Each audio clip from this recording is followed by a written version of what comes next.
주변에 SNS를 거의 하지 않거나 아예 안 하는 사람들이 있습니다.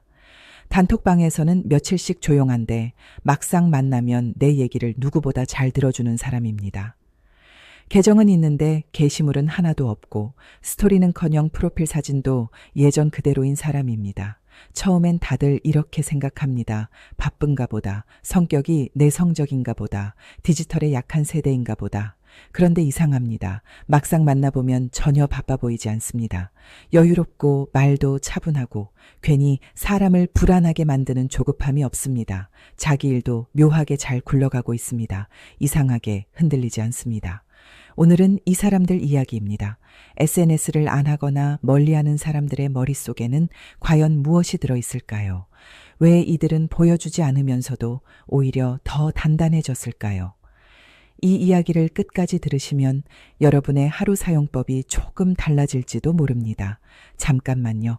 이런 깊은 심리 이야기를 놓치고 싶지 않으시다면 구독과 좋아요는 미리 눌러두셔도 좋습니다. 생각보다 이 이야기는 많은 분들 삶을 편하게 만들어줍니다.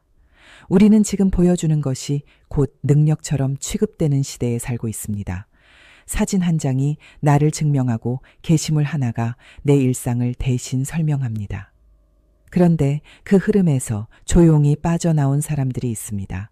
이들은 도망친 게 아닙니다. 포기한 것도 아닙니다. 선택한 겁니다. 첫 번째 특징부터 이야기해 보겠습니다. SNS를 안 하는 사람들의 가장 큰 공통점은 자존감의 기준이 바깥이 아니라 안쪽에 있다는 점입니다. 대부분의 사람들은 타인의 반응으로 자신을 확인합니다.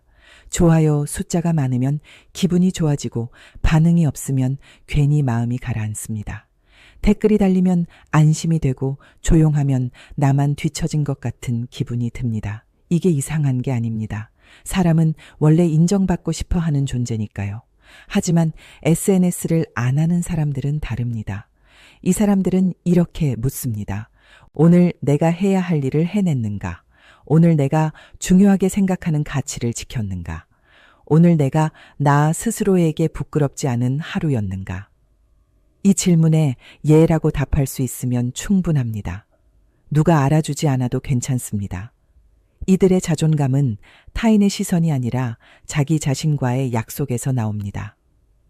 심리학자들이 이 부분을 연구했더니 흥미로운 결과가 나왔습니다. SNS 사용 빈도가 높을수록 자존감은 외부 자극에 더 크게 흔들렸습니다. 좋아요가 많으면 기분이 좋아졌다가 반응이 줄면 갑자기 자신을 의심합니다. 마치 주식 그래프처럼 들쭉날쭉합니다. 반대로 SNS를 멀리하는 사람들은 자존감의 변동폭이 작았습니다. 기분이 쉽게 무너지지 않습니다. 외부 전기가 끊겨도 계속 돌아가는 자체 발전기를 가진 것처럼 말입니다. 이게 진짜 자존감입니다. 두 번째 특징은 이들이 디지털 미니멀리스트라는 점입니다. 요즘 우리는 하루에도 수천 개의 정보를 소비합니다.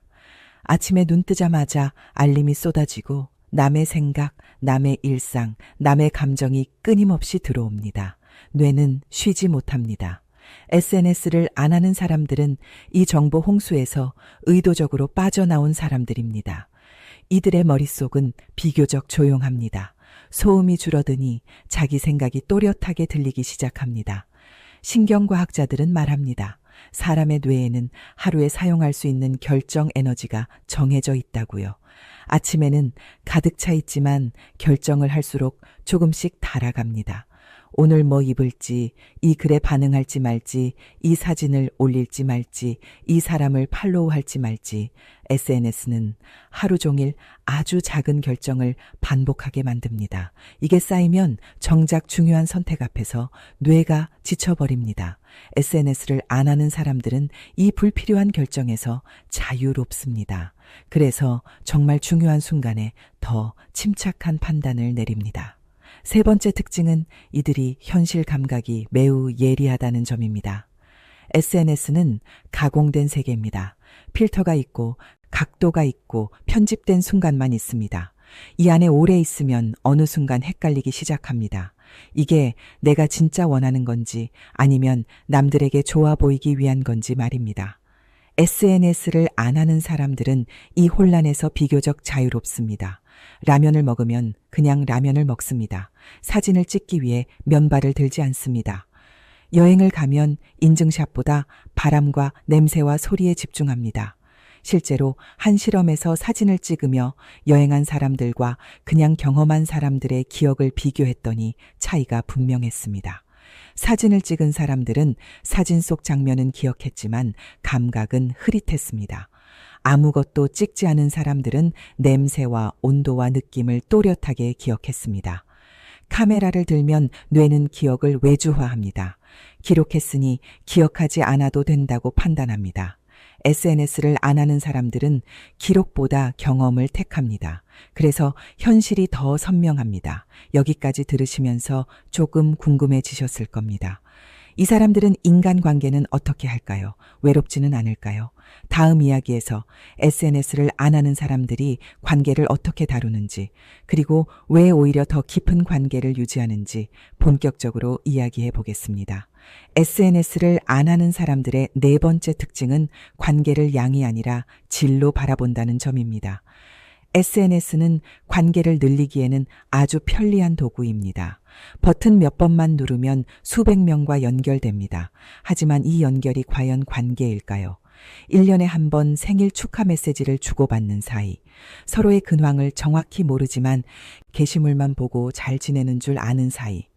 이게 진짜 관계일까요? SNS를 안 하는 사람들은 관계를 정원처럼 다룹니다. 넓은 밭에 씨를 마구 뿌리지 않습니다. 작은 화분 몇 개를 정성껏 키웁니다. 물을 주고 상태를 살피고 가지치기를 합니다. 그래서 숫자는 적어도 관계는 깊습니다. 인류학자 로빈 덤바는 인간이 의미 있게 유지할 수 있는 관계의 수가 약 150명 정도라고 말했습니다. 이건 얼굴을 아는 수준이고 진짜 마음을 나눌 수 있는 관계는 그보다 훨씬 적습니다. 손에 꼽을 정도입니다. SNS를 안 하는 사람들은 이 사실을 본능적으로 알고 있습니다. 그래서 숫자 경쟁을 하지 않습니다. 팔로워 수에 신경 쓰지 않고 좋아요, 개수의 마음이 흔들리지 않습니다. 그 대신 정말 중요한 사람 몇 명에게 집중합니다. 한 달에 한 번은 꼭 얼굴을 보고 어려운 일이 있으면 제일 먼저 달려가고 중요한 날을 잊지 않습니다. 이런 관계는 눈에 잘 보이지 않지만 삶의 바닥을 단단하게 만들어줍니다. 다섯 번째 특징은 이들이 시간의 주인이라는 점입니다. 평균적으로 사람들은 하루에 1시간 반에서 2시간 정도를 SNS에 씁니다. 일주일이면 10시간 이상, 1년이면 500시간이 넘습니다. 이 시간으로 무엇을 할 수 있을까요? 책 수십 권을 읽을 수 있고 운동 습관을 만들 수 있고 새로운 기술 하나쯤은 충분히 배울 수 있습니다. SNS를 안 하는 사람들은 이 시간을 되찾은 사람들입니다. 시간이 남아 도는 게 아닙니다. 시간을 어디에 쓸지 스스로 결정합니다. 멍하니 스크롤을 내리는 대신 생각을 합니다. 산책을 하고 운동을 하고 아무것도 하지 않으면서 머릿속을 정리합니다. 이 차이는 처음엔 작아 보이지만 몇 년이 지나면 삶의 격차로 나타납니다. 한 작가는 말했습니다. SNS를 끊고 매일 1시간 글을 썼더니 1년에 책 2권이 나왔다고요. 이건 특별한 재능의 문제가 아닙니다. 시간을 어디에 쓰느냐의 문제입니다. 여섯 번째 특징은 이들이 비교로부터 비교적 자유롭다는 점입니다. SNS는 비교를 구조적으로 만들어냅니다. 스크롤 한 번에 누군가의 성공, 누군가의 여행, 누군가의 행복한 순간이 연속으로 지나갑니다. 문제는 그 장면들이 전부 하이라이트라는 점입니다. 힘든 순간, 불안한 밤, 실패한 하루는 잘 올라오지 않습니다. 그래서 보는 사람은 자기도 모르게 이렇게 생각합니다. 나는 왜 이렇지? 나는 뒤처진 것 같아. 이걸 심리학에서는 상향 비교라고 합니다. 나보다 나아 보이는 사람과 계속 비교하는 상태입니다. 이게 반복되면 자존감은 조용히 깎여 나갑니다. SNS를 안 하는 사람들은 이 비교 게임에 참여하지 않습니다. 남의 인생 편집본을 보지 않으니 내 일상이 초라해 보일 이유도 줄어듭니다. 그래서 남과의 비교 대신 어제의 나와 비교합니다. 조금 나아졌는지, 조금 덜 흔들렸는지, 조금 더 나다워졌는지 이 기준은 훨씬 건강합니다. 실제로 한 실험에서 한 달간 SNS를 끄는 사람들의 삶의 만족도가 유의미하게 상승했습니다. 특히 내 인생에 대한 만족도에서 큰 차이가 났습니다. 7번째 특징은 이들이 지금 여기를 사는 능력이 뛰어나다는 점입니다. SNS를 많이 하는 사람들은 묘하게 현재에 없습니다. 지금 이 순간을 살기보다 올릴 장면을 준비합니다. 사진을 찍느라 감동을 놓치고 글을 생각하느라 대화를 흘려보냅니다. SNS를 안 하는 사람들은 렌즈를 들지 않습니다. 스크린을 치우고 세상을 직접 봅니다. 커피를 마실 때 온도와 향을 느끼고 사람과 이야기할 때 그 말에만 집중합니다. 이걸 철학에서는 현존이라고 부릅니다. 지금 이 순간에 온전히 존재하는 상태입니다. 한 명상가는 말했습니다. 카메라로 본 석양과 눈으로 본 석양은 완전히 다른 경험이라고요. SNS를 안 하는 사람들은 스크린이 아니라 세상을 봅니다. 그렇다면 이런 사람들은 처음부터 SNS를 안 했을까요? 아닙니다. 대부분은 한때 누구보다 열심히 했던 사람들입니다. 그러다 어느 순간 깨닫습니다. 이게 나를 더 나아지게 만들지 않는다는 거를. 불안을 키우고 시간을 빼앗고 중요한 것들로부터 멀어지게 한다는 걸요. 그래서 결단을 내립니다. 이 게임에서 빠져나오겠다고. 다음 이야기에서는 이 선택 이후 이들의 삶이 어떻게 달라지는지, 그리고 왜 이들이 겉으로 드러내지 않아도 단단해 보이는지를 더 깊이 들어가 보겠습니다. SNS를 끄는 이후 이들의 삶에서 가장 먼저 나타나는 변화는 조용함입니다. 처음엔 이 조용함이 불안하게 느껴집니다. 알림이 없고 누군가의 소식이 자동으로 흘러들어오지 않습니다. 뭔가 중요한 걸 놓치고 있는 것 같은 느낌이 듭니다. 하지만 이 불안은 대부분 며칠이면 사라집니다. 그 자리를 대신하는 건 생각의 여백입니다. 머릿속이 조용해지면 그동안 묻혀있던 질문들이 떠오릅니다. 나는 지금 어떤 상태인가? 내가 진짜 원하는 건 뭔가? 왜 이 일을 계속하고 있는가? SNS를 계속 사용할 때는 이 질문들이 떠오르기도 전에 다음 게시물, 다음 영상, 다음 알림이 덮어버립니다. 그래서 생각할 틈이 없습니다. SNS를 안 하는 사람들은 이 틈을 허용합니다. 불편하지만 필요한 침묵을 받아들입니다. 이 침묵 속에서 자기 인생의 방향을 다시 정렬합니다.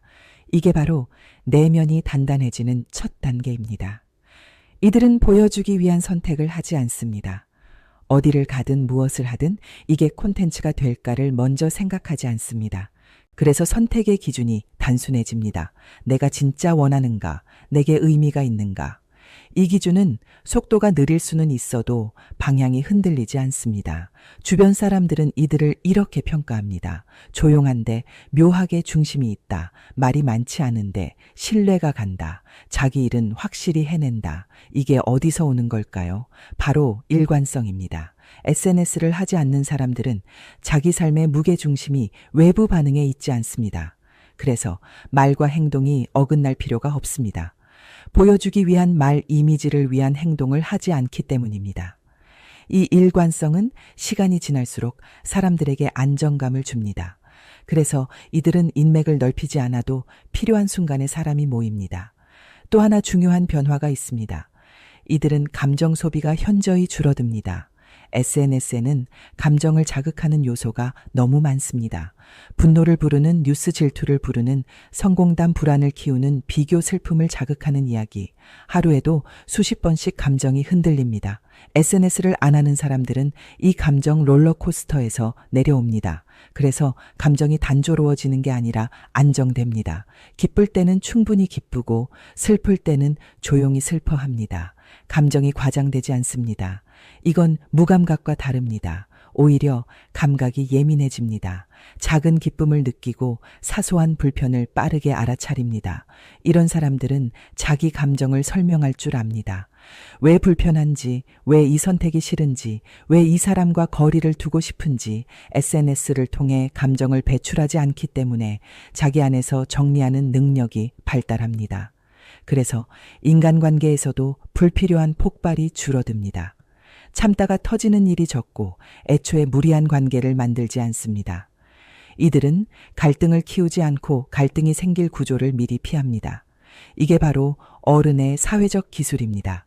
겉으로 드러내지 않지만 결과적으로 손해보지 않는 방식입니다. 그리고 시간이 지나면 이 선택의 결과는 눈에 보이기 시작합니다. 같은 나이 같은 환경인데 삶의 밀도가 다릅니다.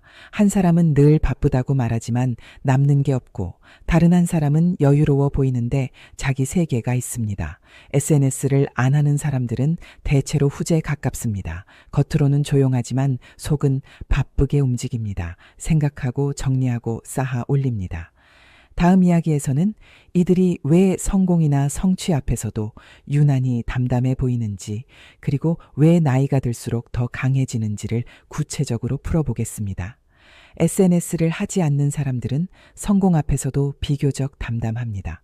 누군가의 인정이나 외부의 환호가 성취의 기준이 아니기 때문입니다. 이들은 목표를 세울 때부터 박수를 염두에 두지 않습니다. 그래서 성과가 나와도 굳이 증명하려 들지 않습니다. 왜냐하면 이미 자기 자신에게는 충분히 설명이 끝난 상태이기 때문입니다. 이 과정에서 흥미로운 심리적 특징이 하나 더 나타납니다. 이들은 실패에 덜 흔들립니다. SNS를 자주 하는 사람들은 실패를 두려워합니다. 실패 그 자체보다 실패한 모습이 타인의 눈에 어떻게 보일지를 걱정합니다. 그래서 도전 자체를 미루거나 안전한 선택만 반복합니다. 반면 SNS를 안 하는 사람들은 실패를 공개 이미지의 손상으로 느끼지 않습니다. 그저 과정 중 하나로 인식합니다. 망해도 조용히 정리하면 됩니다. 다시 시작해도 누구에게 설명할 필요가 없습니다. 이 자유가 도전의 문턱을 낮춥니다. 그래서 이들은 겉으로 보기엔 조심스러워 보여도 실제로는 훨씬 많은 시도를 합니다. 그리고 이 시도들이 시간이 지나면 실력과 경험으로 축적됩니다. 또 하나의 차이는 관계에서 드러납니다. SNS를 안 하는 사람들은 자기 이야기를 아무에게나 하지 않습니다. 불특정 다수에게 일상을 흘려보내지 않기 때문에 말의 무게가 달라집니다. 그래서 이들이 조용히 꺼내는 한마디는 생각보다 강합니다. 괜히 말하지 않았다는 신뢰가 있기 때문입니다. 이런 사람들은 관계에서 서두르지 않습니다. 친해지는 속도도 느리고 거리 좁히는 데도 신중합니다. 하지만 한번 신뢰가 쌓이면 쉽게 깨지지 않습니다. 이 관계는 좋아요. 숫자로 유지되는 게 아니라 시간과 행동으로 유지됩니다. 그래서 이들의 인간관계는 화려하지 않지만 단단합니다. 또 하나 중요한 포인트가 있습니다. SNS를 안 하는 사람들은 자기 인생의 속도를 남에게 맞추지 않습니다. 누군가는 벌써 결혼했고, 누군가는 이미 집을 샀고, 누군가는 연봉이 올랐다는 이야기가 매일같이 흘러다니는 공간에서 벗어나 있기 때문에 자기 타이밍을 존중할 수 있습니다. 늦어도 괜찮고 빠르지 않아도 괜찮다는 감각이 있습니다. 이 감각은 불안한 시대에 엄청난 안정감을 줍니다. 남들보다 늦어도 나는 나대로 가고 있다는 확신. 이 확신이 있으면 쓸데없는 조급함에 휘둘리지 않습니다. 그래서 선택이 안정되고 실수가 줄어듭니다. 이들은 소비에서도 다릅니다. SNS에서 유행하는 것, 남들이 다 갖고 있는 것, 이런 기준이 없습니다. 필요한지 오래 쓸 수 있는지 내 삶에 맞는지 이 기준으로 판단합니다. 그래서 충동 구매가 적고 소비 후 후회도 적습니다. 물건뿐 아니라 정보도 마찬가지입니다. 모든 뉴스를 다 보지 않습니다. 모든 의견을 알 필요도 없습니다. 자기 삶에 영향을 주는 것만 선별해서 받아들입니다. 이 선택적 차단 능력은 집중력을 높이고 삶의 에너지를 아껴줍니다. 그리고 시간이 지날수록 이 차이는 눈에 띄게 벌어집니다. SNS를 끄는 사람들은 어느 순간 이렇게 말합니다. 요즘은 시간이 느리게 간다. 하루가 길다. 이건 시간이 늘어난 게 아니라 집중도가 높아진 결과입니다. 같은 하루를 살아도 더 많은 것을 느끼고 더 깊게 경험합니다. 그래서 기억도 오래 남습니다. 삶이 연속된 스크롤이 아니라 장면으로 저장됩니다. SNS를 안 하는 사람들이 절대적으로 더 낫다는 말은 아닙니다. 중요한 건 의식적인 선택입니다. 무의식적으로 휩쓸리는 사용이 아니라 내 삶에 필요해서 쓰는 사용인가, 아니면 습관과 불안 때문에 붙잡고 있는가. 이 차이가 삶의 방향을 완전히 바꿉니다. 다음 이야기에서는 SNS를 줄이거나 멀리하고 싶지만 막상 실행이 어려운 이유, 그리고 현실적으로 적용 가능한 방법을 정리해 보겠습니다. 많은 분들이 이렇게 묻습니다. SNS를 안 하면 세상에서 뒤처지는 거 아닌가요? 정보를 놓치고 기회를 잃는 건 아닐까요? 결론부터 말씀드리면 그 반대입니다.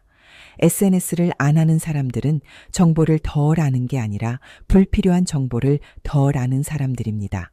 모든 정보는 아는 순간부터 에너지를 소모하게 만듭니다. 모든 소식을 따라가려는 순간 뇌는 계속 긴장 상태에 놓입니다. 그래서 중요한 정보와 사소한 정보의 경계가 흐려집니다. SNS를 멀리한 사람들은 정보의 흐름을 끄는 게 아니라 정보의 문을 스스로 조절합니다. 필요할 때 찾아보고 필요 없을 땐 닫습니다. 이 능력은 앞으로 더 중요해질 겁니다. 정보가 부족한 시대는 끝났고 지금은 정보를 걸러내는 능력이 곧 지능이 되는 시대입니다. 또 하나의 오해가 있습니다. SNS를 안 하면 사람들과 멀어질 것 같다는 생각입니다. 하지만 실제로는 반대입니다. 이들은 아무 말이나 하지 않기 때문에 필요한 말만 합니다. 아무 감정이나 표현하지 않기 때문에 진짜 감정만 드러냅니다. 그래서 이들과의 대화는 짧아도 깊습니다. 형식적인 안부보다 실제 상황을 묻고 가벼운 반응보다 진짜 관심을 보입니다. 이런 관계는 오래 갑니다. 그리고 쉽게 지치지 않습니다. 이제 질문을 하나 던져보겠습니다. 당신이 SNS를 하는 이유는 뭘까요? 연결되기 위해서인가요? 인정받기 위해서인가요? 아니면 습관처럼 손이 가기 때문인가요? 이 질문에 바로 답이 떠오르지 않는다면 그 자체가 신호일 수 있습니다. 우리는 너무 오랫동안 선택하지 않은 선택을 계속해 왔습니다. 남들이 다 하니까, 안 하면 불안하니까, 놓치면 안 될 것 같으니까. 하지만 SNS를 안 하는 사람들은 이 질문을 먼저 던진 사람들입니다. 이게 정말 내 삶에 도움이 되는가? 내 시간을 쓰고 내 감정을 쓰고 내 에너지를 쓸 만큼 가치가 있는가? 그리고 그 질문에 아니라고 답한 사람들입니다. 그래서 이 선택은 단절이 아니라 재정렬입니다. 세상과의 연결을 끄는 게 아니라 나 자신과의 연결을 다시 맞춘 겁니다. 처음엔 불안합니다. 나만 모르는 게 있을 것 같고 소외되는 느낌도 듭니다. 하지만 시간이 지나면 깨닫게 됩니다. 내가 빠진 게 아니라 불필요한 소음에서 빠져나왔다는 걸. 그리고 이때부터 삶의 리듬이 달라집니다. 아침에 눈을 떴을 때 알림을 확인하지 않아도 되고 누군가의 반응을 기다리지 않아도 됩니다. 하루의 시작이 비교가 아니라 의도에서 출발합니다. 오늘 나는 무엇을 할 것인가? 어디에 집중할 것인가? 이 질문이 하루의 중심이 됩니다. 이 변화는 작아 보이지만 시간이 쌓이면 인생의 방향을 바꿉니다. SNS를 안 하는 사람들의 가장 큰 공통점은 이겁니다. 이들은 자기 삶의 운전석에 다시 앉은 사람들입니다. 핸들을 남에게 맡기지 않고 속도를 비교하지 않고 경적 소리에 휘둘리지 않습니다. 자기 길을 자기 속도로 갑니다. 그래서 겉으로는 조용해 보여도 속은 단단합니다. 남들이 모를 뿐 이들은 이미 자기 삶을 꽤 멀리 와 있습니다. 오늘 이 이야기를 들으면서 공감되는 부분이 있었다면 그건 우연이 아닙니다. 당신 안에도 이미 같은 감각이 자라고 있기 때문입니다. 굳이 당장 SNS를 완전히 끊지 않아도 괜찮습니다. 다만 한 가지는 꼭 기억하셨으면 합니다. 당신의 시간과 주의력은 아주 귀한 자원입니다. 그걸 어디에 쓰고 있는지 의식하는 순간부터 삶은 달라지기 시작합니다.